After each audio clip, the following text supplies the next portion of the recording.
Ouais, il est potox, c'est Antox et bienvenue dans cette nouvelle vidéo consacrée à la critique de l'épisode 2 de The Walking Dead, Dead City. Donc on avait fait la semaine dernière une review sur l'épisode 1, si vous l'avez pas vu, bouton oui en haut à droite, bien évidemment, on va faire l'intégralité de la série, hein, comme on a commencé, autant la terminer. Je le précise, mais ça va spoiler dans tous les sens, hein. J'ai plus envie de faire des critiques où je spoil pas ou quoi, j'ai envie de vous dire, regardez-le, faites-vous votre propre avis et ensuite vous venez vous regardez éventuellement ma critique et si vous voulez débattre, l'espace commentaire est fait pour ça, dans le respect de chacun. On n'est pas obligé de s'insulter et de dire tu es un con avec un grand C, hein. Un petit clin d'œil à celui qui me l'avait dit. Je me souviens toujours de toi, je me souviendrai je pense toujours de lui parce que ça m'avait fait hurler de rire. C'était dans la bande-annonce, dans la réaction à la bande-annonce de En eau trouble 2. Encore une fois, bouton i en haut à droite bien évidemment si vous l'avez pas vu. Et donc ce petit disclaimer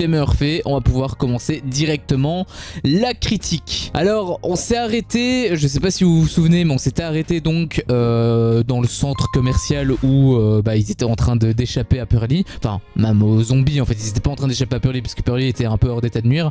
Ils étaient en train de s'échapper à la horde de zombies qui était en train d'infester le bâtiment et ils se sont réfugiés à un endroit dans une pièce et il y avait une vieille femme qui a fait un peu à la Conjuring. Elle a soufflé sur la bougie qu'il tenait et le truc il a été plongé dans le noir et on a eu bien évidemment la présentation du Croate, du grand méchant. J'ai une petite parenthèse également à ouvrir là-dessus, mais je dirai après. Donc petite présentation également du méchant, donc du Croate, où on voit vraiment le sadisme du personnage, vraiment le sadisme et j'ai envie de dire même l'ingéniosité, même si c'est vraiment confirmé par les propos que tient Negan.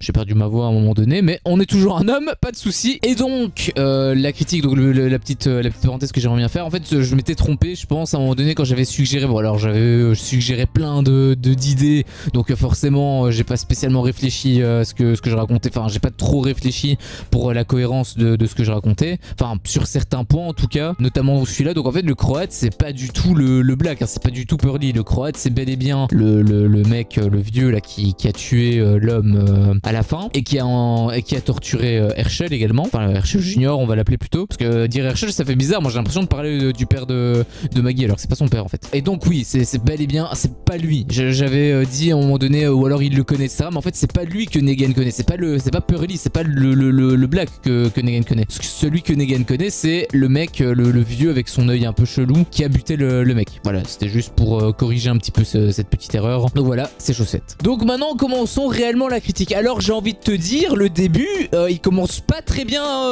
enfin c'est même pas qu'il commence pas très bien, il est inutile. Parce que on t'a mis une sorte de suspense avec la vieille etc qui soufflait et tout, ok. Puis dans cet épisode, au tout début, on ouvre par quoi? On ouvre par, voilà, elle s'est faite, ils sont fait prendre. Alors, je sais pas comment ils ont fait pour se faire péter le sac, hein, parce que bon, c'était une petite vieille, voilà. Hein, j'ai envie de te dire, la petite vieille, elle a beau souffler sur la bougie, éteindre toutes les lumières. Bon, le sac, tu le sens quand il sort, quand on te le retire. Et encore une fois, c'est une petite vieille, donc je pense pas qu'elle soit très puissante, à moins qu'elle ait fait de la muscu avec Thibaut InShape, mais je ne pense pas que ce soit le cas. Déjà, ça commence très mal, parce que gros problème de cohérence et j'ai même envie de te dire de suspense, parce que le suspense in fine il est complètement inutile, on est bien d'accord là-dessus. Je vais vous donner mes arguments pour vous convaincre si vous ne l'êtes pas, mais si vous n'êtes pas c'est que vous avez vraiment des problèmes, vous avez regardé, je sais pas moi, votre écran était peut-être éteint. Oh j'ai oublié d'ailleurs d'éteindre mon téléphone. Votre écran était peut-être éteint ou vous avez pas porté vos lunettes, mais il avait un gros problème de suspense au début, parce que on te dit que voilà, t'as la meuf qui souffle la bougie, ok, gros suspense, qu'est-ce qui va se passer? Moi au début je me suis dit bah ils sont dans un guet-apens.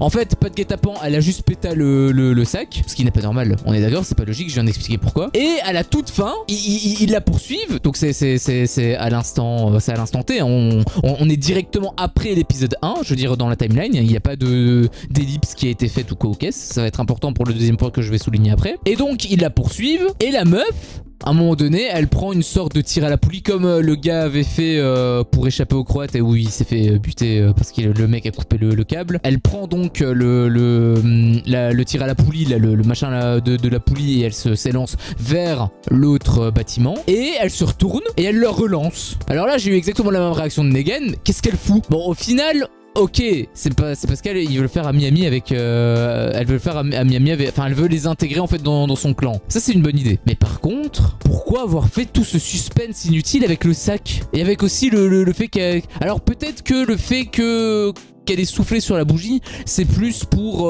voilà, pour les zombies, etc. Pour pas trop se faire repérer. Mais le truc, c'est que c'est complètement con quand même. Parce qu'en réalité, qu'est-ce qu'elle aurait pu faire? Tu leur dis, venez. Alors elle parle peut-être pas français ou anglais. Ok, d'accord. Mais elle peut faire des grands gestes. Moi, ami, venez, moi, vous aider. Enfin, je sais pas, je viens de faire n'importe quoi. Mais de toute façon, on est dans une œuvre de fiction. Tu fais n'importe quoi avec tes mains, ça passe. Le mec, tu lui dis juste, Negan, il dit, à mon avis, elle veut qu'on la suive. Bah voilà, tu la suis. C'est une petite vieille, elle est inoffensive. Donc j'ai pas trop compris le délire avec le petit suspense qui est là. Donc au final, voilà, vraiment ça commence pas bien du tout cet épisode. Et en plus, alors là c'est peut-être plus une petite incohérence. On est d'accord que l'épisode, quand ils ont fini l'épisode, il faisait nuit et il avait pas d'ellipse. Puisque, je vous l'ai dit, la meuf, elle se barre et en la cherchant 3 secondes, il la retrouve en train de justement s'échapper à une échelle. Donc on est d'accord qu'il a pas d'ellipse, c'est directement à l'instantané, c'est directement après les événements. Et quand ils sortent, hop, il fait jour. Et même pas quand ils sortent en fait, en réalité même dans le bâtiment un petit peu, on voit les lumières, il fait déjà jour un peu dehors. Alors je veux bien croire qu'on est en été et que on passe très vite du jour à la nuit, mais je veux bien croire aussi que l'échelle est assez longue, mais pas au point de faire passer de nuit totale, genre 3 h du mat, à plein jour 7 h du matin. Non. Non, non, non. Il faut un quart d'heure grand max pour monter. 20 minutes si t'es une petite vieille encore. Donc voilà, là déjà on a 2 points qui m'énervent déjà beaucoup. Parce que c'est censé être l'ouverture de la série. Enfin, l'ouverture de la série, l'ouverture de l'épisode, pardon, excusez-moi. C'est censé être l'ouverture de l'épisode, donc t'es censé directement impacter le spectateur. Bah c'est censé faire suite justement à la fin de l'épisode 1 pour te donner envie de regarder, hein, tout simplement, de continuer, garder les spectateurs en haleine. C'est un peu l'objectif d'une série, hein, quand même d'une œuvre audiovisuelle, j'ai envie de te dire. Même ma vidéo, son objectif c'est ça. Alors bon, je l'optimise pas, mais moi je paie pas des millions de dollars pour produire mes vidéos. Moi je suis juste un connard dans ma chambre, j'ai mis 3 lumières, une caméra et on parle, on discute. En fait c'est ça, ma vidéo c'est plus un partage que je vous fais de mon ressenti sur une série. Et vous, si vous avez envie de débattre avec moi parce que vous n'êtes pas d'accord sur certains points ou autre, l'espace commentaire est fait pour ça. Là l'objectif c'est pas de vous divertir. Enfin, si je peux vous divertir par mon humour incroyable, bien évidemment que je le fais, mais l'objectif de base c'est pas ça. Voilà, je raconte pas d'histoire, je fais pas de fiction, voilà. Je critique simplement une œuvre qui en fait. Et là pour le coup ça démarre très mal. Et c'est d'autant plus dommage parce que tu le vois, enfin moi je le vois, parfois les éléments de suspense ils les maîtrisent pas du tout, ou en tout cas c'est bâclé ou alors c'est superficiel à la mort. Faire épisode 1 où il y en a beaucoup, et parfois ça fonctionne, genre quand la meuf, la petite vieille, elle lance le truc de la poulie, Negan demande de façon très courtoise est-ce que honneur aux dames, et Maggie, toujours à sa grande habitude parce qu'elle est trop méfiante vis-à-vis de Negan et tout, elle a peur qu'il coupe le câble, ou alors qu'il pourrait le faire de l'autre côté, mais enfin après c'est plus des hypothèses, peut-être que là je m'avance un petit peu trop, mais en tout cas elle lui dit d'y aller, donc au final il y va en premier, et quand il se barre, on voit qu'il y a des zombies qui commencent à venir. Et là, Maggie, elle les voit et donc elle commence un petit peu à paniquer parce que d'un côté, t'as Negan qui est en train de faire son petit tour, et de l'autre côté, t'as des zombies qui commencent à arriver dangereusement et où elle va peut-être crever parce qu'elle lui a dit d'y aller en premier. Et c'est là où c'est dommage parce qu'au final, le début, ils ont super bien joué le coup. Justement, quand on a vu ça, je me suis dit, oh putain, elle aurait peut-être pas dû faire ça. Alors je me doutais qu'elle allait pas se faire bouffer parce que voilà, c'est Maggie, c'est la personnage principale. Et bah on a l'épisode 2, donc tu te doutes bien que voilà, elle allait pas se faire bouffer tout cru. Mais le suspense était quand même intéressant, le début en tout cas. Et c'est dommage en fait qu'ils ont pas été plus loin, parce qu'au final ce suspense là ça a fonctionné. C'est un peu comme le suspense avec l'épisode 1 où Negan et l'autre là qui servait à rien étaient cachés derrière de boîtes ou je sais pas trop au centre commercial, et où on voit un zombie qui est en arrière-plan qui arrive tout doucement, et où les personnages ne le savent pas mais nous on le voit. Là ça fonctionne, sauf que encore une fois c'est juste le début, puisque à la fin, bon après c'était bourré d'incohérences là pour le coup avec l'épisode 1, si vous voulez regardez l'épisode que j'ai fait là-dessus, mais en tout cas pour cet épisode 2 c'est dommage qu'ils ont pas été plus loin, parce qu'ils auraient pu par exemple faire jouer Negan en mode il s'amuse, et lui il sait pas qui a le truc. Mais genre il pourrait faire croire à Maggie je vais pas te lancer le truc, et ça aurait augmenté le suspense parce que tu vas dire putain, s'il le lance pas ce trou de balle, elle va y passer, sauf que Negan ne le sait pas et elle le sait. Donc c'est dommage qu'ils ont pas poussé le délire un peu plus loin, et c'est aussi dommage d'ailleurs par rapport à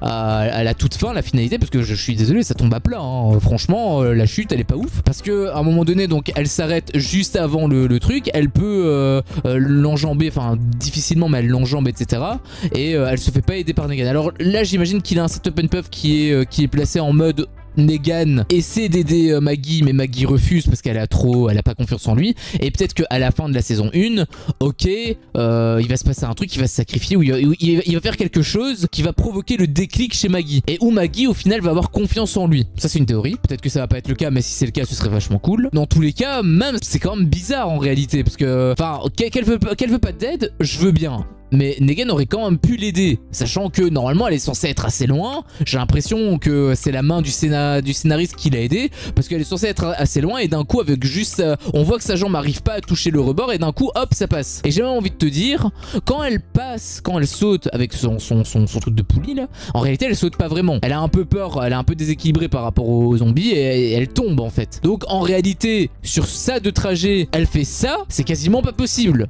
En réalité elle devait plus se trouver au milieu ou au début. Elle est limite aux 3/4 si tu veux, mais elle aurait pas dû se retrouver à une jambe du bord. Ça c'est pas possible. Ça je suis désolé, c'est pas possible. Parce que je vous dis ça pourquoi? Parce que là vous pouvez me dire ouais tu chipotes, t'es chiant.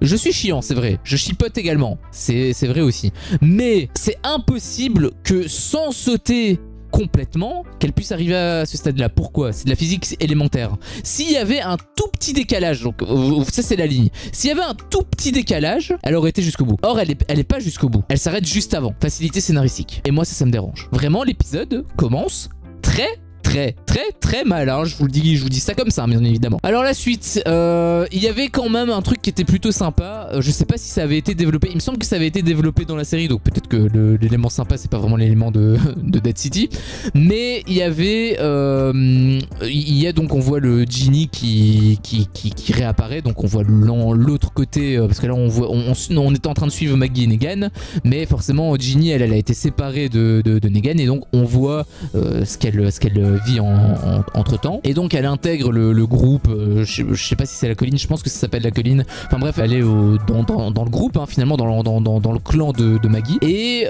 présentation tout ça, voilà, et en fait c'est une école, voilà, elle s'assoit sur un banc, et la question, il y a une question que le prof pose, dites-nous les plantes qui sont comestibles. Là c'est plutôt intéressant parce que du coup il y a une civilisation qui se refait, mais il me semble que ça avait déjà été développé dans la série de base The Walking Dead vers la fin. Encore une fois, j'ai pas vu les dernières saisons de The Walking Dead, je me suis arrêté à la saison 8 je crois, donc j'ai pas vu les 3 dernières saisons. D'ailleurs j'ai découvert qu'il y en avait que 11 j'ai découvert qu'il y avait 11 saisons, et j'ai envie de te dire pourquoi pas déjà en faire une critique en mode rétrospective, ça pourrait être intéressant, et aussi moi ça me permettrait de revoir l'intégralité, parce qu'au final il manque des éléments, donc ce serait un peu dommage. Donc dites-moi dans les commentaires si jamais ça vous intéresse, mais en tout cas voilà, par rapport à l'école, que ce soit une idée de The Walking Dead de base ou de Dead City, si c'est de Dead City, enfin dans tous les cas c'est une bonne idée. Si c'est de Dead City, ça l'est crédité, mais je pense que c'est pas le cas, donc. Mais dans tous les cas voilà, ça développe un petit peu le lore on va dire, même si je pense que ça a aussi été développé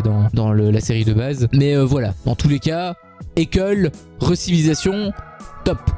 On apprécie. Autre élément qui était sympa, c'était la transition en mode flashback. Donc en fait on voit Ginny qui est dans sa chambre, la caméra donc elle fait un panoramique, donc elle tourne pour passer donc de Ginny à la porte, et en fait il y a un mini fondu qui est fait, et on voit, donc c'était fait par un bras robotisé pour avoir exactement le même angle et tout le bordel, et on voit donc une lumière qui est un petit peu changeante, donc on est vraiment dans une autre temporalité, et Maggie qui vient, et on voit un petit peu la relation qu'elle a avec son fils Herschel, qui est d'ailleurs un peu bizarre parce que Herschel il s'énerve en disant que c'est des dessins craints alors que le mec il dessine assez bien, donc on voit qu'il a des problèmes. Peut-être que c'est dû à la mort de son père, je sais plus ce qu'il y avait dans le dessin, il me semble que c'était un super héros, peut-être que le super héros c'est la représentation de son père, et donc il va voir Negan en mode super méchant, en même temps il a buté son père, je peux le comprendre. Enfin bref, on sent qu'il est un peu rebelle, bon après il est dans l'adolescence donc ça pour le coup ça c'est cohérent, mais voilà, là où je voulais mettre le point qui était surtout sympa, c'était la transition, là pour le coup elle a été quand même assez bien réalisée. Un autre point qui était plutôt intéressant, c'était Pearly, où on le voit en fait à sa fameuse adresse. Donc dans l'épisode précédent, il me semble que j'en avais pas parlé d'ailleurs, mais dans l'épisode précédent il avait un petit bout de papier où il avait une adresse. Bah, je sais pas, mais j'imagine que c'est l'adresse. À un moment donné il se retrouve donc dans un bâtiment, donc il arrive à s'échapper tout le bordel du bâtiment, et enfin du bâtiment où ils étaient avec Negan et Maggie à la fin de, enfin à l'épisode 1. Il passe par des couloirs, des appartements et tout, et j'imagine que c'est l'appartement qui était indiqué sur le bout de papier, et en fait on voyait que bah c'est sa famille. C'est pas dit, mais en tout cas c'est clairement montré, c'est sa famille. C'était plutôt intéressant parce que c'était assez touchant. On voit en fait que le personnage c'est pas un méchant, ce qui est dommage d'ailleurs par rapport à l'épisode, à la fin de l'épisode, mais j'y reviendrai. Enfin dommage, pas en mode c'est mal fait, au contraire c'est plutôt bien fait, mais c'est dommage par rapport à ce que j'aurais espéré. J'aurais préféré autre chose, mais je vais le développer par après. Donc là on le voit, voilà, on le voit avec la photo de sa famille et tout, et là qu'est-ce que tu te dis, putain c'est assez triste, ils sont partis, peut-être que voilà, peut-être qu'ils sont toujours en vie ou quoi. Et là tu vois quoi? Tu vois un cadavre derrière lui. Il va donc devant le cadavre pour voir, et bah on sait pas qui c'est, mais on imagine très clairement que c'est son frère. Le mec il s'est suicidé en fait, hein. Il s'est tiré une balle, donc toute sa famille probablement est morte, ou en tout cas on pourrait le croire. En tout cas moi j'y crois, malheureusement. Après peut-être qu'il peut y avoir des survivants, on n'est jamais au bout de nos surprises dans les séries, donc peut-être qu'il va y avoir un retournement de situation à un moment donné, peut-être que voilà, peut-être même, alors je le dirai après, mais voilà, peut-être qu'il y a des survivants ou autres qu'il va revoir. Mais en tout cas quoi qu'il en soit, son frère il est mort, c'est acté, et bah, on le voyait même faire un petit peu l'enterrement où voilà, il dépose un drap avec c'est un chapelet il me semble qui dépose dessus en mode un peu cercueil. Voilà, le personnage est ultra intéressant. Moi en tout cas il m'intéresse énormément ce personnage, j'aimerais bien qu'il le développe vachement, j'aimerais bien qu'il soit gentil aussi, qu'il devienne gentil. Je pense que ça va être le cas parce qu'il a l'air d'avoir un bon fond et tout, c'est clairement pas comme le Croate, donc à mon avis il va être plutôt positif. Moi en tout cas j'espère qu'il va rejoindre le groupe des gentils, donc Negan, Maggie et tout le bordel. Ça pour le coup c'était vachement impactant. D'ailleurs un autre point ça me fait rire, parce que quand il se barre donc de l'appartement, il se fait niquer par le même piège, entre guillemets, je mets des gros guillemets, mais par le même piège que dans l'épisode 1. Enfin pas lui, mais je veux dire Maggie, Negan et l'autre clochard là, ils étaient censés se faire happer par une sorte de filet qui était caché dans des feuilles, des trucs comme ça, ce qui était complètement con. Je le répète encore une fois, mais c'était complètement con, c'était visible à 500 km, le truc était parfaitement rond, bref, c'était de la merde, c'était clairement un piège de merde. Mais cette fois-ci ça marche, Pourquoi est-ce que ça marche? Parce que ce sont des feuilles également, sauf que la rue est blindée de feuilles, et donc ça fonctionne parce que au final tu le vois pas trop. C'est pas comme dans l'épisode 1 où tu voyais vraiment un cercle en plein milieu de la rue. Là c'est clairement défini, c'était clairement prédéfini, on le voyait à des kilomètres. Là pour le coup c'est parce que en fait t'as rien, t'as du béton de partout, et ensuite d'un coup hop t'as des branchages. Arrête à d'autres. Là par contre tu as que des feuilles de partout, et c'est là où ça fonctionne. Bon j'avoue que j'aurais préféré, parce qu'au final les feuilles tu te dis bah d'où ils sortent, parce qu'il y a que des bâtiments de partout. C'est un peu bizarre qu'il y ait des feuilles, bon j'imagine que c'est parce que c'est en mode automne et tout le bordel, mais même on est en plein centre-ville, il n'y a pas d'arbres, donc pourquoi il y a des feuilles? C'est un peu bizarre. Ça aurait été plus logique que ce soit des journaux, comme je l'avais déjà dit dans l'épisode avant. Ça aurait été plus intéressant que ce soit enfin plus cohérent en tout cas, que ce soit des journaux ou des trucs comme ça, des trucs qu'on trouve dans les villes quoi, hein, tout simplement.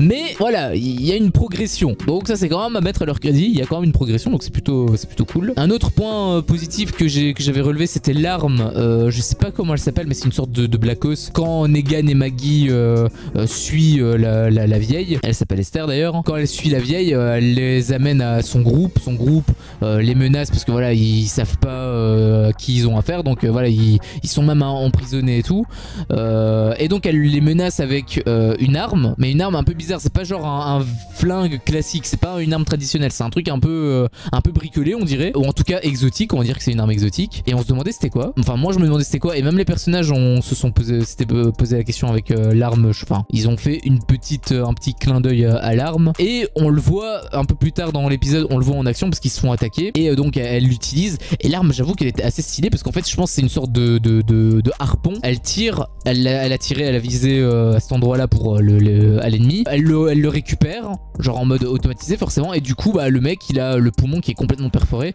Les effets spéciaux étaient vachement intéressants, beaucoup plus que les vieux effets spéciaux 3D dégueulasses de l'épisode 1. Là j'ai l'impression qu'il a quand même là on sent vraiment qu'il y a quelque chose. Alors ça reste de la 3D avec une partie où il y a du sang là quand Negan bute l'autre. Voilà, on sent que c'est de la 3D, on voit que c'est de la 3D, mais c'est beaucoup plus camouflé que à l'épisode 1, parce que l'épisode 1 il y avait vraiment des plans, on aurait vraiment dit des effets spéciaux de PS3, c'était horrible. Là c'était plutôt intéressant, et du coup l'arme elle est vachement stylé. Ça, pour le coup, c'est des trucs que moi j'aime bien, parce que j'avoue que voir toujours des morts avec des armes habituelles, les battes de baseball. La batte de baseball de Negan, par exemple, c'était inédit à l'époque. Du coup, c'est pour ça que voir la mort de Glenn, enfin déjà c'est Glenn, et en plus avec la batte de baseball où on voyait même que Glenn était toujours en vie avec son visage qui était défoncé et tout.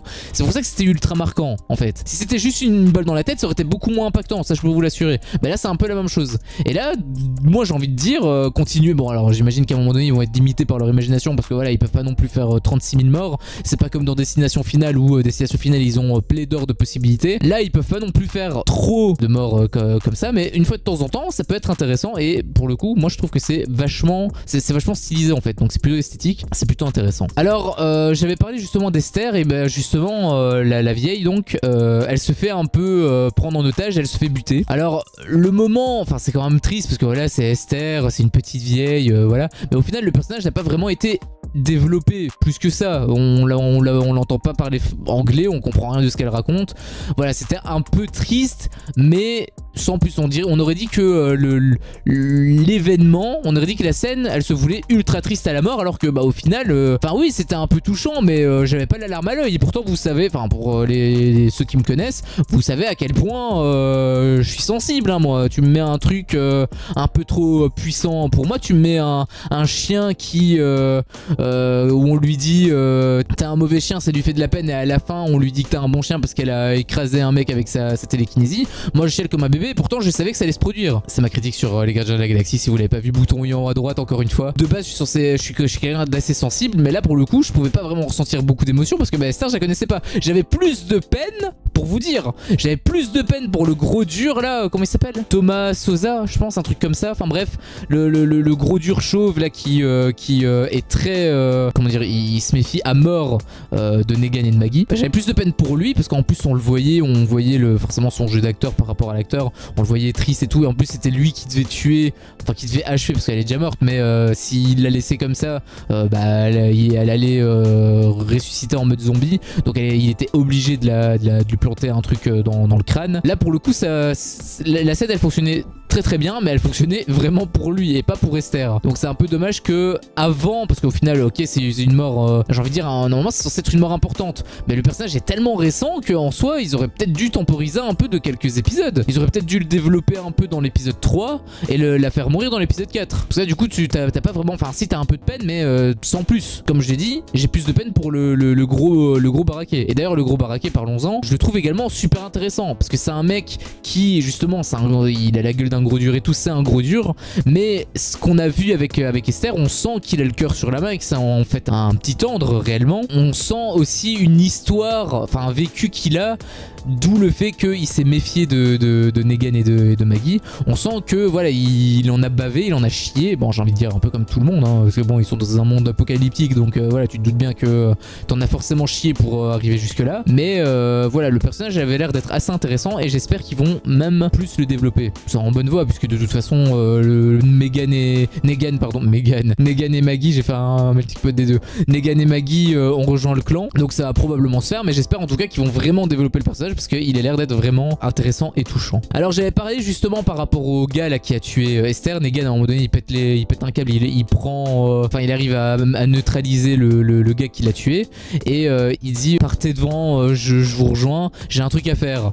Et donc il va à l'endroit où t'as les autres, t'as les méchants en gros qui arrivent, donc le groupe du mec qui a tué Esther, et à sa grande, putain c'est un truc de fou comment ce mec il est tellement charismatique, mais c'est un truc de malade mental. Je sais pas si vous vous rendez compte à quel point l'acteur est bon, c'est ouf, c'est ouf. Son personnage est bien écrit, hein. Bien évidemment son personnage est bien écrit, mais l'interprétation qu'il met, mais c'est tellement incroyable. Il est ultra charismatique, c'est un truc de fou, je le kiffe à mort. Franchement, c'est comment il s'appelle encore, Dean Jeffrey ou Jeffrey Dean? Jeffrey Dean Morgan il me semble, c'est son... Peut-être que j'ai inversé Jeffrey et Dean, bref. L'acteur est juste incroyable, c'est un truc de fou. Et donc à sa grande habitude, de manière forcément encore une fois très théâtrale, voilà, il défonce les vitres avec la tête, avec le crâne du gars, et il dit toc toc, donc knock knock en anglais. T'as tous les mecs qui le regardent en mode qu'est-ce qu'il veut.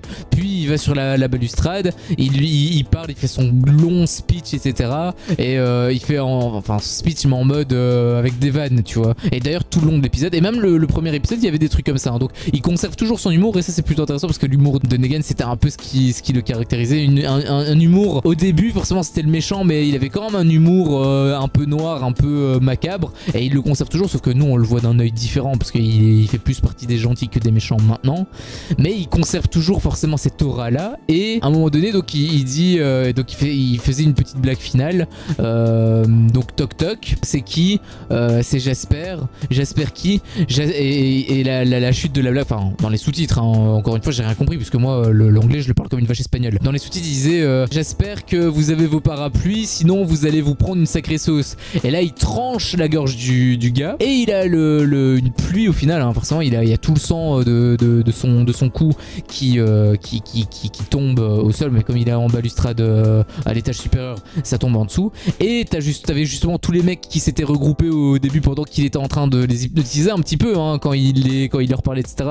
Il les incitait à se rapprocher par rapport à ça. Et donc par rapport à ça, bim, chute, il tranche la gorge, et t'as tout le monde qui a le sang du gars dans leur gueule. Ça c'était un plan très cool, très intéressant. Forcément c'est voilà, c'est Jeffrey quoi, j'ai envie de te dire. Et le mec il est vraiment trop fort, c'est un truc de malade. Par contre il y a un truc que j'ai pas trop compris. Ça c'était la première partie, et la deuxième partie c'est que il plante son couteau dans le ventre du gars, et voilà, il prend tout, et il a les intestins et tout qui partent avec. Là j'ai pas trop compris parce que les mecs restent toujours en dessous alors qu'il a une pluie de sang qui viennent dans leur gueule. Moi si j'ai quelqu'un où il y a une pluie de sang, mon premier réflexe c'est de me protéger et de reculer. Eux non, ils restent toujours en bas. Alors c'est pas grand chose, mais ça te sort un peu de l'épisode, hein, parce que du coup tu te dis pourquoi ils sont restés là. C'est peut-être à cause du montage, parce que si ça avait été fait directement, là voilà, ils auraient pas eu le temps de réagir, et peut-être que justement ils se seraient barrés sur à la fin du moment où ils ont les trucs avec les intestins, etc. Là ça aurait plutôt été intéressant, mais le montage ne montre pas ça du tout. D'abord tranchage de gorge, ils ont le truc, puis ensuite tranchage d'intestin, ils ont le truc, et puis ils le balancent, et à aucun moment on les voit reculer de toute façon. Donc vraiment pas ouf, hein, ce petit passage là, c'était vraiment enfin la deuxième partie, je veux dire, la scène était incroyable, mais la deuxième partie je l'ai pas trop kiffé. Donc voilà, au final c'était assez dommage que ça se ponctue comme ça, même si au final ça se conclut pas réellement comme ça, parce que voilà, t'as Maggie qui le regarde, et quand il se retourne, voilà, on voit Maggie en fait j'ai l'impression que Maggie commence à comprendre Negan, puisque Negan il l'avait dit, il était obligé de faire ça, enfin il accepte d'endosser le rôle du grand méchant loup pour protéger les siens, et lui il se base donc sur la peur, et mais c'est purement de la protection. Et là pour le coup, bon, c'était aussi une petite vengeance, mais c'était aussi quelque part une sorte de réaction d'autodéfense. Et là j'ai l'impression qu'elle commence un peu à comprendre sa psychologie, même si elle lui pardonnera pas, ou très difficilement bien évidemment. Je pense qu'à un moment donné elle va le pardonner à la fin de la série, ou à la fin de la saison 1 même peut-être. Enfin je pense que forcément voilà, leur binôme et leurs liens vont se renforcer. J'espère qu'ils sortiront quand même pas ensemble, parce que ce serait un peu, enfin en soi ça pourrait être intéressant aussi. Le mec qui a tué ton petit copain de l'époque, tu le détestes, au final tu commences à le comprendre, etc. Le mec qui fait des actions et tout, il te sauve la vie, etc. Tu commences un peu à te remettre en perspective, et ensuite boum, tu tombes amoureuse de lui. Bah alors ça doit être très progressif, hein, bien évidemment. Elle va pas tomber amoureuse à l'épisode 4, ça par contre ce serait hors de question. Mais si c'est le cas, genre dans la saison 2, 3, 4, etc. j'ai envie de dire pourquoi pas. Ce sont des pistes, franchement ça s'écrit tout seul. Ils sont pas intérêts à me décevoir à ce niveau là. Bon, ils sont pas obligés de faire ça aussi, mais voilà, t'as des gros boulevards que tu peux creuser. Dans tous les cas, leur relation peut vachement être plus profonde, et elle commence, j'ai envie de dire, à l'être, ou en tout cas à changer un petit peu. Enfin, Maggie voit Negan, commence en tout cas à voir Negan un peu différemment. Alors la fin, elle est plutôt sympa, elle est même vachement cool, même si en réalité j'aurais peut-être dû m'en douter. Donc Maggie, en gros, pour vous expliquer, quand ils suivent Esther et qu'il y a confrontation avec l'autre clan, enfin c'est deux personnes, hein, mais c'est les deux chefs. Quand il y a confrontation avec les deux chefs de l'autre clan, et que voilà, ils se pointent mutuellement leurs âmes, etc. Et le clan dit à Esther, t'aurais pas dû les ramener, pourquoi tu fais ça, et ils sont s'embrouillent même un petit peu entre eux. À un moment donné, donc elle pose la question qu'est-ce que vous faites ici, et Maggie elle invente une couille, elle dit on veut aller au Canada, notre bateau s'est échoué. Elle a menti. Et la chef l'a clairement senti. Et donc c'est pour ça que elle les emprisonne. À la toute fin, quand ils sont attaqués et que justement ils ont perdu Esther et ils ont même peut-être perdu même quelques effectifs. Voilà, ils ont dû se barrer et tout. Ils ont dû fuir. Et c'est là où en fait ils étaient un peu au plus mal. Et c'est là où elle se révèle complètement, la chef. Elle dit voilà, à un moment donné, au début elle disait que voilà ils étaient des centaines, ils étaient ultra nombreux, etc. Bah en fait c'était du bullshit aussi.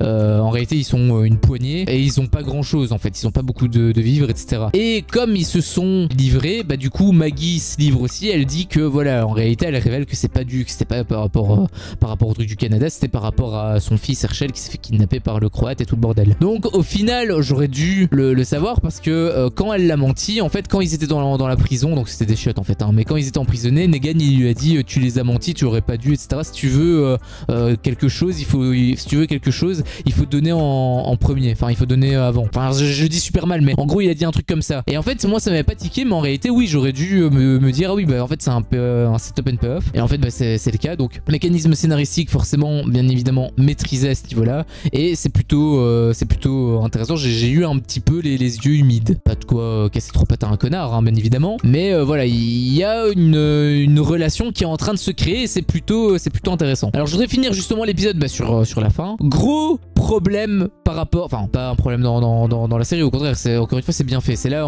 c'est ce que je disais en fait plus haut, c'est au contraire très bien fait, mais moi je suis partagé, j'aurais pas aimé ça, même si encore une fois c'est bien fait hein. C'est purement subjectif hein, ce que je dis là. Pour objectivement pour la série c'est bien. Pearly donc il s'était fait, donc je vous avais dit prendre par le piège, et bah t'as le Croate donc qui débarque et voilà il le libère et tout, et là tu te dis oh putain il va être dans la merde, sauf que au final bah il l'a un peu sauvé, il l'a un peu épargné, donc il va pas vraiment le torturer ni rien. Et là où ça me fait un peu chier, enfin on sait pas, peut-être qu'il justement on va le voir dans l'épisode 3 de la semaine prochaine, mais voilà, est-ce que Pearly va se faire torturer? Je ne crois pas. Ou est-ce qu'il va rejoindre le clan des méchants? Et là je pense que ça va être ça, je pense qu'il va rejoindre les Marshall. Et là où ça me fait un peu chier, c'est que bah, Pearly il avait le potentiel d'être un gentil, et ça me ferait chier qu'il passe du côté des méchants. Alors peut-être qu'il va rester temporairement et qu'à un moment donné voilà, quand il aura confrontation avec le clan de Negan et de Maggie, ils vont mais en fait il était censé buter Negan, donc quand ils vont bah ouais, parce que de toute façon il voulait les buter au début à l'épisode 1, donc bon j'imagine que ça va se faire vraiment sur du très long terme là pour le coup. C'est ça un peu la déception que j'ai, c'est que voilà j'aurais préféré qu'il soit du côté des gentils. Après rien n'est encore écrit, peut-être qu'il va passer du côté des gentils mais ça va être plus progressif, ce qui serait pas spécialement une mauvaise chose. C'est pour ça que je dis c'est même plutôt une bonne chose en réalité qu'il y a eu ça, il y a des péripéties etc, parce qu'on est qu'à l'épisode 2 encore une fois hein, on n'est pas à l'épisode final, donc voilà c'est plutôt une bonne chose. Mais moi ça me ferait vraiment chier qu'ils rejoignent le clan des Marshall. Après j'ai envie de te dire s'il se fait torturer et tout, est-ce que je vais être plutôt content? Pas vraiment, ça va même aussi me faire un peu chier, ça va faire plus chier même que s'il rejoint le clan des Marshall, donc peut-être que c'est mieux au final. J'ai envie de dire peut-être que c'est mieux, mais encore une fois je sais pas hein, peut-être qu'il va juste se faire torturer, donc à voir. Là pour le coup j'ai envie de vous le dire, là pour le coup je suis vraiment hypé, parce que la fin de l'épisode 1 j'étais un peu sur ma fin en plus avec toutes les erreurs et tout, l'épisode était interminable en plus, 55 minutes, et il avait je vous dis 10-15 minutes qui servaient absolument à rien. Enfin oui j'imagine que c'était pour faire venir même ils auraient quand même été, parce qu'il avait le papier, donc il avait quand même l'adresse du truc par rapport à Manhattan, donc il aurait quand même été, enfin bref vraiment l'épisode 1 globalement j'étais assez déçu. Là pour le coup bon j'étais vachement déçu par rapport au début je vous le cache pas, j'étais vraiment très déçu, mais j'ai envie de dire c'est un peu à l'image de l'épisode 1, parce que vraiment c'est censé être une suite directe à l'épisode 1. L'épisode 1 m'a déçu, bah du coup le début de l'épisode me déçoit aussi, mais progressivement il y a une sorte de transition qui est faite, et la fin de l'épisode elle est plutôt intéressante. Et là je vous le dis très clairement, là je suis hypé pour l'épisode 3, là j'ai vraiment envie de savoir ce qui se passe avec Pearly, et qu'est-ce qui va se passer aussi avec Maggie et Negan, et même avec Ginny en fait, parce qu'au final la meuf elle s'est sauvée, mais pour aller où? Elle avait absolument tout, et là peut-être pour rejoindre Negan, mais elle est super loin de Manhattan, je sais pas du tout où elle va aller hein, Ginny. J'ai un peu peur même que ce soit un faux suspense, genre elle se casse pour créer une tension, voilà suspense, il se passe des trucs etc, et à la fin elle va juste juste se faire rattraper et ils vont, elle va le ramener à la colline. Franchement, si c'est ça, c'est vraiment de la merde, parce que c'est vraiment juste pour gratter des minutes inutilement, hein, parce que là, je vous l'ai dit, s'ils font vraiment ça, c'est vraiment pas ouf. Là, je vous le dis clairement, c'est vraiment pas ouf. Si c'est pour faire quelque chose de constructif, par contre, là, c'est intéressant. Mais c'est juste pour tourner en rond, non, je suis désolé, à un moment donné, il faut arrêter. Ça fonctionnait peut-être avec The Walking Dead les premières saisons, etc. Mais là, même les premières saisons, en réalité, il y avait pas ça, enfin pas à ce point. J'espère vraiment qu'ils vont faire quelque chose de constructif avec elle. Encore une fois, ça peut être intéressant. Surtout que le personnage est intéressant. Mais si c'est juste pour la faire tourner en rond comme ça, là, j'avoue, je serais pas content. Bon, dans tous les cas, la partie de Negan et Maggie, bon, c'est un peu en stand-by, mais ça peut être, on va voir. Il y a quelque chose il y a une naissance qui est faite. Il y a quelque chose qui est en train d'être construit, donc ça annonce du positif. Et par rapport à Pearlie, là, pour le coup, je suis vraiment impatient de savoir ce qui se passe parce que j'ai envie de savoir ce qui va lui arriver. Donc voilà, c'était globalement mon avis sur l'épisode. Donc conclusion, début assez catastrophique, mais la fin rattrape vraiment. Enfin, plus on avance dans l'épisode, plus ça devient intéressant, plus il y a des choses qui sont cool. La fin me hype énormément. J'ai mis quelques petites réserves par rapport à Ginny et même par rapport à Negan et Maggie. J'ai un peu peur qu'ils temporisent avec l'épisode 3 parce que là on dirait qu'ils sont en mode guerre alors que c'est juste la préparation. On est à l'épisode 2 hein, donc on va seulement arriver à la moitié de la série. Mais en tout cas voilà, il se passe des péripéties, il se passe des trucs, ça annonce du positif. Et par rapport à ce qui se passe avec Pearlie, je suis trop hypé, je suis impatient, j'ai envie de savoir ce qui va lui arriver tout simplement. Si cet épisode vous a plu, n'hésitez pas à liker l'épisode hein, tout simplement. Moi ça me fait toujours plaisir bien sûr quand je vois des likes etc. Forcément moi ça me motive, je vois que mon contenu plaît, donc moi automatiquement ça me motive à continuer. Si t'es pas encore un Potox, qu'est-ce que tu attends pour me défoncer ce gros bouton rouge? N'hésite pas non plus à activer la cloche pour ne rien louper et je te dis à la prochaine pour une prochaine vidéo. Ciao.